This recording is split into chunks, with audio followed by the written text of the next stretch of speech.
ಪ್ರಾಯದಾಟಿಯೂ ಮದುವೆಯಾಗದೆ ಮನೆ ತುಂಬಿರುವ ಹೆಣ್ಣು ಮಕ್ಕಳ ಹೆತ್ತವರ ಆಕ್ರಂದನ ನಮ್ಮನ್ನು ಕಂಗೆಡಿಸಿತು.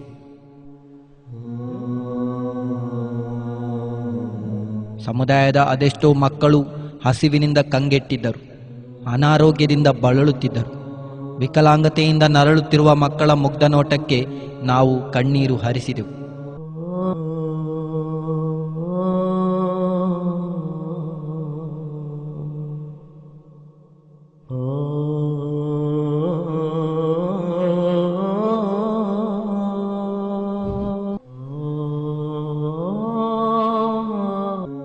ಪತಿಯಿಂದ ನಿರ್ಲಕ್ಷ್ಯಕ್ಕೊಳಗಾದವರು, ತಲಾಕ್ಗೊಳಗಾದವರ ಆಕ್ರಂದನ ಕೇಳಿಸಿದೆವು. ಅವರ ದಮನೀಯ ಸ್ಥಿತಿಯು ನಮ್ಮನ್ನೇ ಹತಾಶರನ್ನಾಗಿಸಿತು.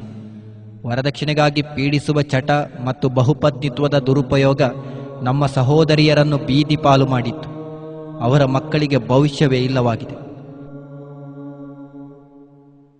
ತನ್ನೆಲ್ಲವನ್ನು ಕಳೆದುಕೊಂಡ ಹೆಣ್ಣು ಮಗಳ ಕಣ್ಣಿನಲ್ಲಿ ಭಗ್ನ ಕನಸುಗಳನ್ನು ಕಂಡೆವು. ವರದಕ್ಷಿಣೆಯ ರಾಕ್ಷಸನಿಂದ ಹಿಚ್ಚುಕಲ್ಪಟ್ಟ ಆ ವಾಲಿದ ಕತ್ತುಗಳು ನಮ್ಮನ್ನು ವಿಚಲಿತರನ್ನಾಗಿ ಮಾಡಿತು. ಒಂದೆಡೆ ಮೂಲೆಯಲ್ಲಿ ಸೀರೆಯ ಜೋಕಾಲಿಯಲ್ಲಿ ಭವಿಷ್ಯತ್ತಿನ ಕಂದಮ್ಮಗಳ ರೋದನ ಕೇಳುತ್ತಿತ್ತು. ಇನ್ನೊಂದೆಡೆ ಬೆಂಕಿ ಕಾಣದೆ ಹಲವು ದಿನಗಳಾದ ಒಲೆಗಳನ್ನು ಕಂಡೆವು. ಬಾಗಿಲುಗಳೇ ಇಲ್ಲದ ಗುಡಿಸಲುಗಳು ಹೆಣ್ಣು ಮಕ್ಕಳ ಭದ್ರತೆಯನ್ನು ಪ್ರಶ್ನಿಸುತ್ತಿತ್ತು. ಸಾವಿರಾರು ಕುಟುಂಬಗಳನ್ನು ಭೇಟಿಯಾದೆವು. ಒಂದೊಂದು ಮನೆಯು ಒಂದೊಂದು ಕಥೆಯನ್ನು ಹೇಳುತ್ತಿತ್ತು. ಎಲ್ಲ ಕಥೆಯ ಸಾರಾಂಶ ಒಂದೇ: ಹೆಣ್ಣು ಮಕ್ಕಳ ಮದುವೆ ಮತ್ತು ಭವಿಷ್ಯ. ಈ ನೋವಿನಲ್ಲಿ ಅವರ ಭಾರವೆಲ್ಲ ಅಲ್ಲಾಹನ ಮೇಲಿತ್ತು.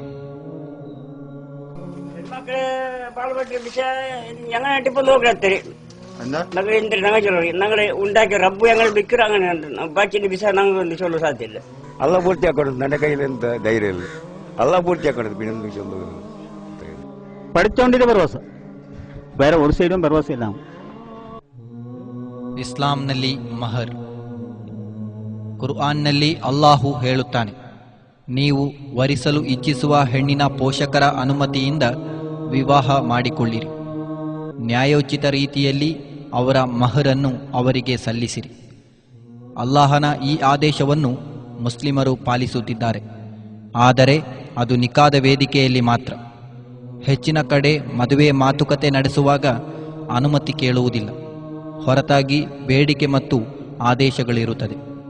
ಮಹರ್ನ ಹಿನ್ನೆಲೆ ನ್ಯಾಯೋಚಿತವಾಗಿರದು. ಅದು ವರದಕ್ಷಿಣೆ ಹಣದಿಂದ ಖರೀದಿಸಿದ 1-2 ಪವನ್ ಚಿನ್ನವಾಗಿರುತ್ತದೆ. ಮಹತ್ವವಿರುವ ಇಸ್ಲಾಂ ಕಲ್ಪಿಸಿದ ಮಹರ್ನ ಬಗ್ಗೆ ಮಾತನಾಡದೆ ವರದಕ್ಷಿಣೆ ಪಡೆಯುವುದು ಕರ್ತವ್ಯ ಎಂದು ಭಾವಿಸಿರುವ ಗಂಡು ಹೆತ್ತವರ ಬೇಡಿಕೆಯಿಂದ ಉಂಟಾದ ಸ್ಥಿತಿಯನ್ನು ಗಮನಿಸಿ. ಮಧ್ಯಮ ಮತ್ತು ಕೆಳವರ್ಗದ ಹೆಣ್ಣು ಹೆತ್ತವರ ಸ್ಥಿತಿ.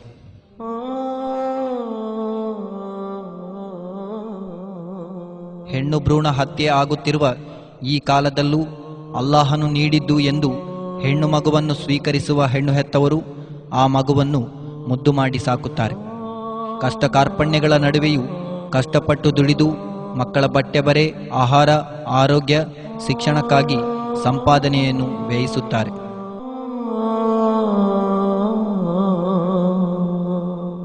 ಇಲಾಹಿ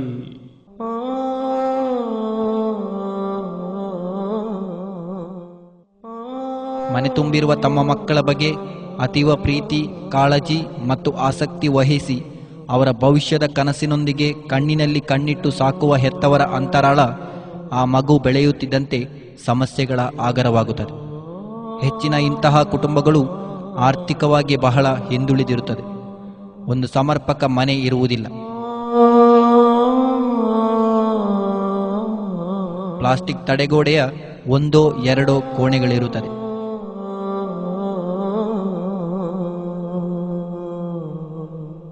ಕೆಲವೆಡೆ ಅಡುಗೆ ಕೋಣೆ, ವಿದ್ಯುತ್ ಇರೋದಿಲ್ಲ.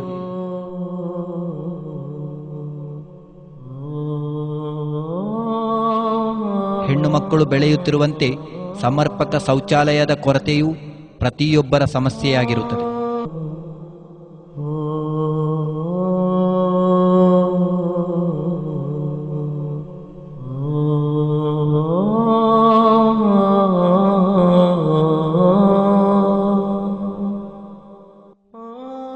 ಬಡತನದ ಬೆಗೆಯಲ್ಲಿ ಬಳಲುತ್ತಿರುವ ಸಾವಿರಾರು ಮುಸ್ಲಿಂ ಕುಟುಂಬದ ಕತೆ ಹೇಳುವ ಈ ಒಂದು ಸಂಸಾರವನ್ನು ಗಮನಿಸಿ.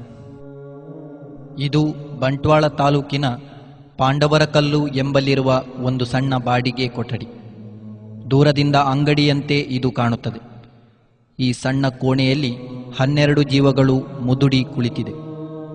ಅವರಲ್ಲಿ ಹೆಚ್ಚಿನವರು ಇನ್ನೂ ಎಳೆಪ್ರಾಯದ ಮುದ್ದು ಕಂದಮ್ಮಗಳು. ಇಲ್ಲಿ ಬೆಳೆದು ಬರುತ್ತಿರುವ 5 ಮಕ್ಕಳಲ್ಲಿ ಈ ಮಗುವಿನದು ಪೋಲಿಯೋ ಪೀಡಿತ ಕಾಲು, ಮತ್ತೊಬ್ಬಾಕೆ ಸಂಪೂರ್ಣ ಅಂಗವಿಕಲೆ.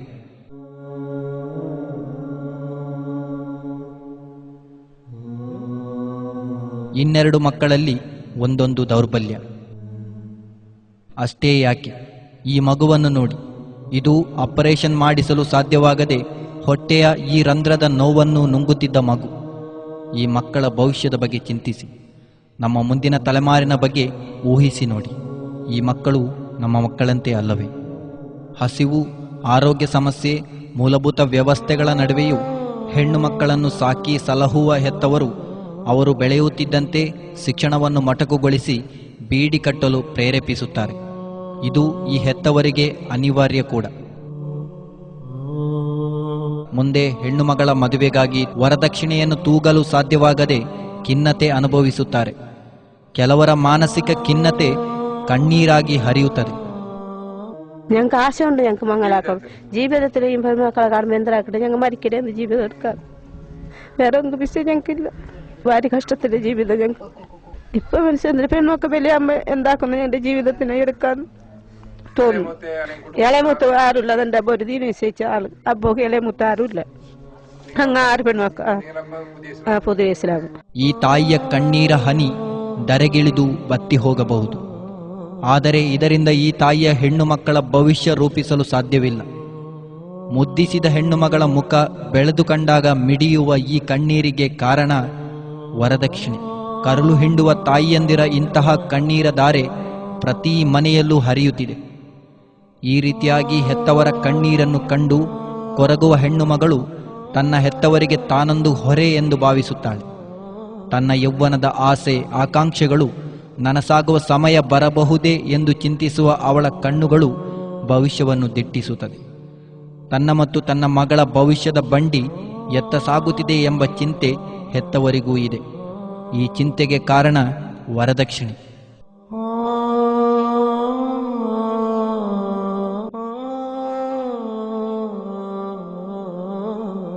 ಈ ಮನೆಯ ಸ್ಥಿತಿಯನ್ನು ಗಮನಿಸಿ. ಇದು ಮಣ್ಣಿನಿಂದ ಕಟ್ಟಿದ ಮನೆ. ಈ ಮನೆಯೊಳಗೆ 3 ಯತೀಮ್ ಹೆಣ್ಣು ಮಕ್ಕಳೊಂದಿಗೆ ರೋಗಗ್ರಸ್ತ ತಾಯಿಯೊಬ್ಬಳು ಬದುಕು ಸವಿಸುತ್ತಿದ್ದಾಳೆ. ಪ್ರಾಯ ಪ್ರಬುದ್ಧರಾಗಿ ಬೆಳೆದು ನಿಂತಿರುವ ಈ ಹೆಣ್ಣು ಮಕ್ಕಳಿಗೆ ಒಂದು ಸಮರ್ಪಕ ಶೌಚಾಲಯವಿಲ್ಲ. ಅಷ್ಟೇ ಯಾಕೆ, ಅಡುಗೆ ಮನೆಯೂ ಇಲ್ಲ. ಬೀಡಿ ಕಟ್ಟಿ ಬದುಕುವ ಈ ತಾಯಿ ಮತ್ತು ಹೆಣ್ಣು ಮಕ್ಕಳಿಗೆ ಮುರಿದು ಬೀಳಲು ತಯಾರಾದ ಈ ಬಾಗಿಲುಗಳೇ ಭದ್ರತೆ.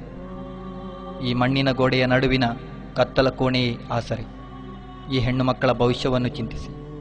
ಶೌಚಾಲಯ ಕಟ್ಟಲು, ಮನೆಗೊಂದು ಅಡುಗೆ ಕೋಣೆ ನಿರ್ಮಿಸಲು ಹಣ ಇಲ್ಲ ಎಂದಾದ ಮೇಲೆ ಈ ಹೆಣ್ಣು ಮಕ್ಕಳಿಗೆ ಲಕ್ಷ ಜೋಡಿಸಿ ವರದಕ್ಷಿಣೆ ಕೊಟ್ಟು ಹೇಗೆ ಮದುವೆ ಮಾಡಿಸೋದು? ಈ ರೋಗಗ್ರಸ್ತ ತಾಯಿ ಏನು ಮಾಡಬೇಕು? ಈ ಹೆಣ್ಣು ಮಕ್ಕಳ ಸ್ಥಿತಿ ಹೇಗಿರಬಹುದು? ನೀವೊಮ್ಮೆ ಏಕಾಂತವಾಗಿ ಚಿಂತಿಸಿ ನೋಡಿ. ಈ ಮನೆಯ ಪರಿಸ್ಥಿತಿ ನೋಡಿ.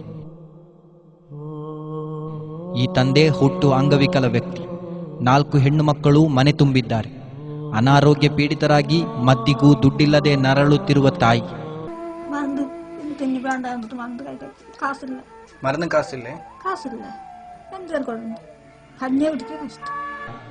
ಕಿತ್ತು ತಿನ್ನುತ್ತಿರುವ ಬಡತನ. ಈ ತಂದೆ ಇಲ್ಲಿ ಬೆಳೆದು ನಿಂತಿರುವ 3 ಹೆಣ್ಣು ಮಕ್ಕಳ ಮದುವೆಗೆ ಲಕ್ಷ ಜೋಡಿಸಲು ಸಾಧ್ಯವೇ? ಇದು ನಾವು ನೀವು ತಿಂದು ತೆಗೆದಷ್ಟು ಸುಲಭದ ಮಾತೆ. ಹಾಗಾದರೆ ಈ ಹೆಣ್ಣು ಮಕ್ಕಳನ್ನು ಈ ತಂದೆ ಏನು ಮಾಡಬೇಕು? ಆತ್ಮಹತ್ಯೆ ಮಹಾಪಾಪವೆಂದು ಇಸ್ಲಾಂ ಹೇಳುತ್ತದೆ. ಅದು ಬೇಡ ಬಿಡಿ. ಅನಿಸ್ಲಾಮಿಕ್ ವರದಕ್ಷಿಣೆ ಕೇಳುವುದು ಮಹಾಪಾಪ ಯಾಕೆ ಆಗುತ್ತಿಲ್ಲ? ಬೇಡಿಕೆ ಇಡುವುದು ಸುಲಭ, ಅದನ್ನು ಜೋಡಿಸುವುದು ಅಷ್ಟು ಸುಲಭವಲ್ಲ. ಹೆಣ್ಣು ಮಕ್ಕಳನ್ನು ಮನೆ ತುಂಬಿಸಿ ಹತಾಶರಾದ ತಂದೆಯಂದಿರ ನೋವಿನ ಮಾತು ನಮ್ಮ ಸಮುದಾಯದ ದುಸ್ಥಿತಿಗೆ ಹಿಡಿದ ಕನ್ನಡಿಯಾಗಿದೆ. ನಾನು ಎಂದು ತೆರಿಯಾತೇವ ಅದು ಕಂಡಾಣಿಕೆಲ್ಲ ತೆರಿഞ്ഞങ്ങമേ ಉಲ್ಟಾ ಹಾಕೊಂಬತ್ತುಗು ಎಂದು ನಾನು ನನಗೆ ತೆರಿಯಾತೇವ ನಾನು ಎಂದಿಲ್ಲ ಕಡೆ ನಿಮ್ಮ ವಾಲ್ದು ಚೆಲ್ಲೋರು ಕಾಸು ಬಂಗಾರ